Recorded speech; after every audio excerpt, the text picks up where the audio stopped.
Buongiorno everyone, welcome back to the Magpie Channel TV and welcome to Newcastle United's training ground. Just had a little kickabout there with the boys, yeah? Me and Jolinton. Been smashing it in the middle of the park. Bruno might be missing tomorrow, so I'm ready to step in with the blonde Brazilian bonnet. Oh, it's good to be here. It's good to be here at the training ground. Thought I'd talk about the new and improved upgrades on the training ground. Obviously this was talked about on Sky the other day with Trippier, and the woman who was reporting there, she was asking about it, you know, she was joking, saying, wow, this place has had like a paint. Yes, it has. It's had lots of paint, loads of paint. There's no paint left in the nearest B&Q now, it's had that much. It's a big difference, it's very much an improved difference. Obviously the new training ground, the owners want, that'll be years to come though. You know, we're going to get a new training ground, we're going to build that training ground, but that is going to take years. I'll take a walk back up now. I'll leave the facilities and walk back up to the whip. I'll show you the entrance and stuff as well. But the owners, of course, have said, Amanda Stevie told me she wants the new training ground. On that interview there, check it out. She said she wants a new training ground. The owners, clear, they need a new training ground. You know, when Amanda Stevie came in, she said this place wasn't fit for purpose. And it really wasn't. It was diabolical. £3 million is what has been nearly spent. About 2.8 million pounds from the new owners on revamping this training ground. Very well needed, because the neglect on the Mike Ashley was unreal. It's been the same in there since the glorious Sir Bobby Robson days. So it's been 20 years since we got Champions League football. We're on the verge of doing that now. It's been 20 years since that place has been pretty much touched. Cream walls inside, awful, old equipment, everything bleak. Now they've completely transformed it. It's all black paint, modern, new lights, whole new rooms. They've got the new lounge area. They've got therapy chambers. They've got a new new pitches, new everything in there. There's loads of stuff going on, which they've drastically improved. And it was well needed. Look at this place, had been totally untouched. And like Stevie said, it wasn't Premier League standard. It was not up to scratch. It was embarrassing, to be fair. You know, we've seen better training grounds in League 1, League 2. Leicester and Spurs with unbelievable facilities that Newcastle's new owners want to match. We want to get up there. We want to do that, because when Trippier signed, I made that joke saying, you know, it looks like he's turned up to a primary school. Looks like he's turned up to the B&Q. The old garden shed at the front. It was awful. It was horrific.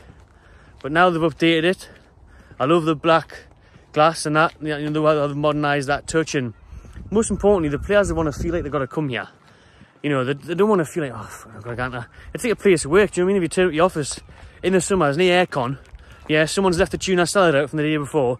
You've got to sit there on your desk all day on your computer. You didn't want to be there. The same with these players. They had it turned up. And the facilities are crap. You know, the pitches are terrible. They're sitting there in old rotten changing rooms and everything. They're not going to want to be there. The environment that you're in, the better you'll feel. You know, if you're in a 5-bedroom house, you're probably going to feel better than if you're in a 1-bedroom house. Do you know what I mean? You're probably going to feel better. And you'll definitely feel better in there.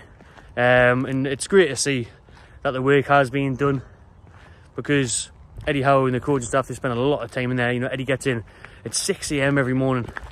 He was telling Sky the other day, 6 AM he gets in there for a cheeky workout, and then plans the day, plans the training, plans the next match.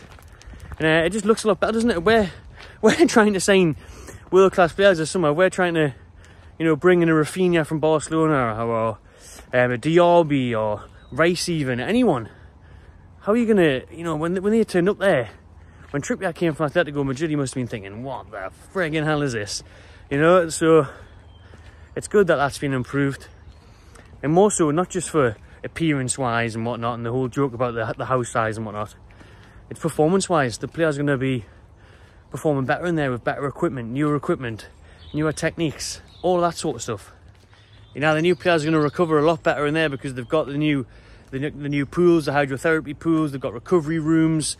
They've got head tennis courts in there. You know, volley courts that the Brazilian boys are loving. Bruno and Jolinton going back and forwards on it. They've got a new canteen, new restaurant, new offices for the staff as well. So everyone is going in there in a better mood. Everyone's going to perform better, and at the end of the day, that's what's going to get results. So it was crucial to upgrade that place. It's looking very, very good, looking much, much better. And then obviously down the lane, 3, 4, 5 years time, we'll have a brand spanking complex, which the new owners are still looking at, still getting work done on that. So in years to come, it'll be unreal. But for now, improve where they are, and And once we grow and they're going to get the new place, that'll be even better. And then over here is the academy. Obviously we've done a few videos watching the women's training and stuff. I did a behind the scenes tour in that building just a couple of weeks ago. That's on the Magpie channel. One behind the scenes in the training ground to come, maybe. So the players have been in there today, training hard ahead of tomorrow's night's trip to Goodison Park, and that is going to be a tough game, you know. Off the back of 6-1, we must be flying. The confidence must be electric in that training ground, heading to Merseyside. But Everton fighting for their lives.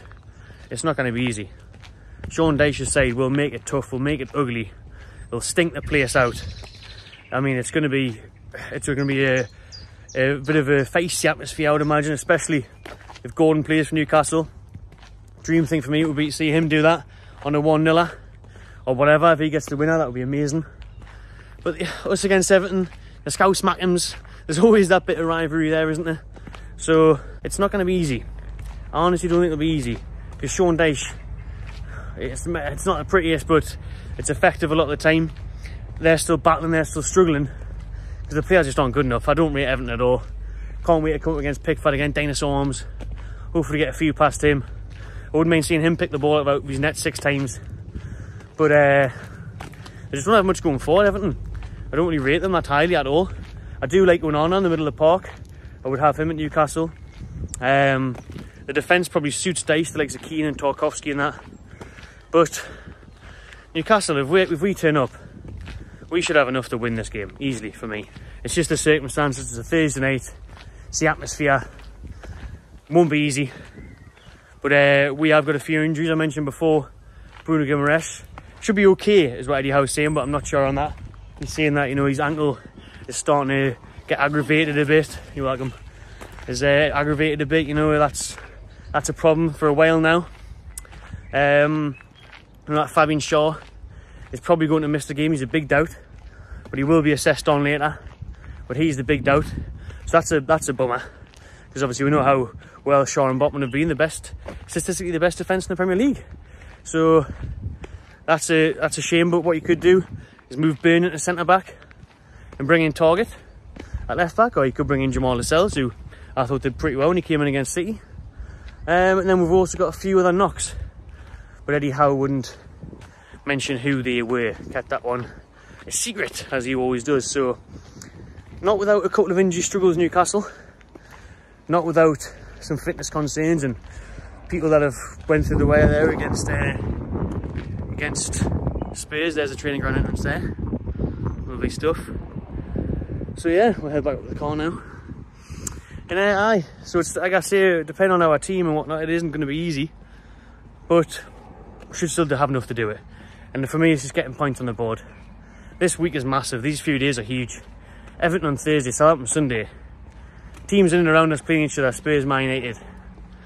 If we win Thursday and Sunday, it's looking very, very likely that we'll get Champions League football. Because the teams have got to play each other around there. There'll only be 5 games left after this week. Wait and see though. Everton, tough one. Not an easy place to go. They'll give it a good go. Dyche will get the fans up for it and that. They'll make things nasty. But I think Newcastle will come away with a 1-0 win. And I'm saying Gordon. I'm going for it. Although I could see this one being a draw. I wouldn't be surprised if it was a 1-1. Wouldn't be the worst result. We look at Everton in the league. Off the back of our 6-1 win, we should be buzzing full of confidence. Go there and get 3 points. Just watching everyone. Hope you enjoyed this video. Subscribe to my channel TV and enjoy yourself.